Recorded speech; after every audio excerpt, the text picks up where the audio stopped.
My name is Tari Maddox. I'm a geology professor at Grand Rapids Community College, and my role in this project, I guess, would be content advisor. My name is Michael Caluzzi, and I'm project lead. So I'm Logan Brown. I am the programmer and lead, I guess, engineer.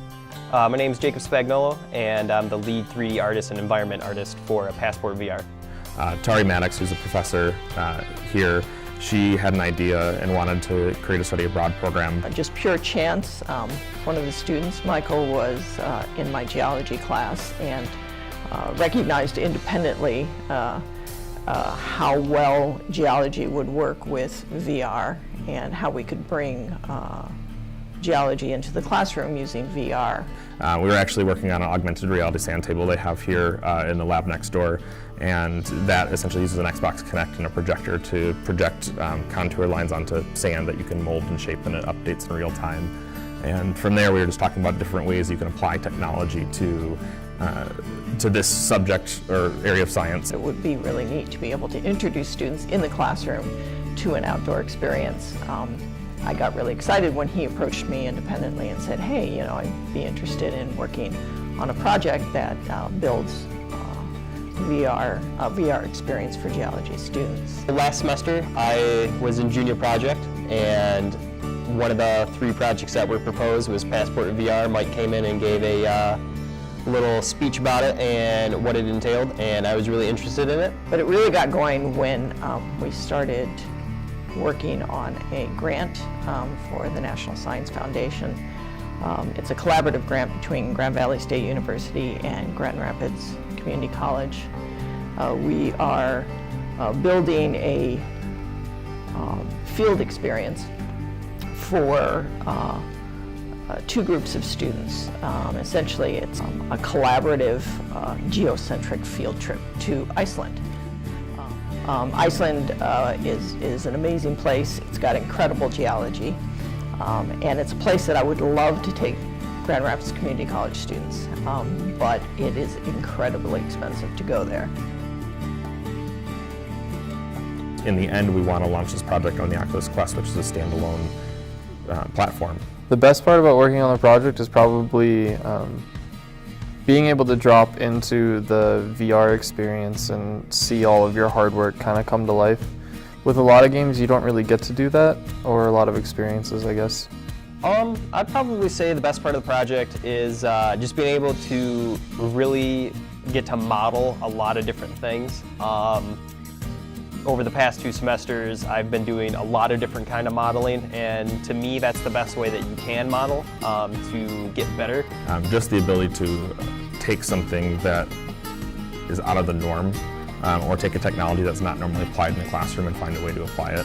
I think that virtual reality in the future, as things become more accessible, will allow that technology to just be more easily adopted in the classroom, to augment learning, so you can move away from our standard textbook test, style learning into more of an interactive, hands-on, and fit different ways of learning for different students. It was really satisfying just to be able to see all of your hard work kind of be this tangible object in front of you. A lot of our students, a lot of them are students who've grown up in Grand Rapids or in urban environments and maybe don't have a whole lot of experience being outside in the field, particularly in very rugged, isolated environments. Making a game and an experience is one thing, but making a game and an experience that you have to then tie into learning, and think of it from an academic perspective of how do you measure that, how do you take out measurements and make sure that the students are learning the objectives that are set forth as you would in a normal classroom.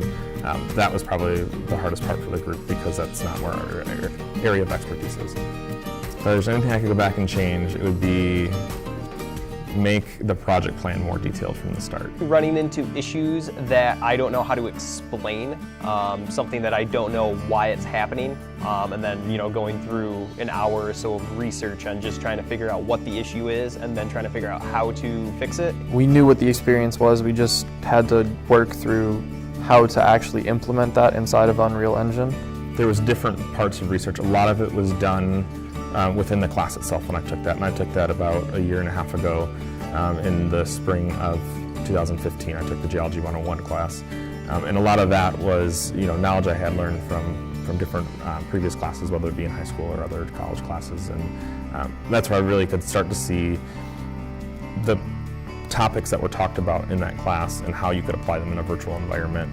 When we're doing projects, a lot of the times people talk about like crunch time. It kind of feels like this whole project has been crunch time, basically. You know, we've got a week left of the semester before the project's supposed to be finished, so just some polish that we're doing on the project itself. You know, we're looking to take this into the future and continue to add to it, whether it be more locations or different learning activities. I'll go as far as they want me on this project. You know, I'm pretty enthused about it. I like it a lot. I think that there's still a lot that I need to learn before I can make something look very, very good. But as of right now, I'm pretty happy with the progress. I know Jake and myself have to do an internship over the course of the summer. So I think while we're doing that, we'll also be working on this project. But I think we all have the passion and the interest and the drive to push this project forward and keep going with it. This is the first I've seen, and probably one of the first where students would actually be inserted in an actual environment. And that's what's kind of cool about it, is this is not just a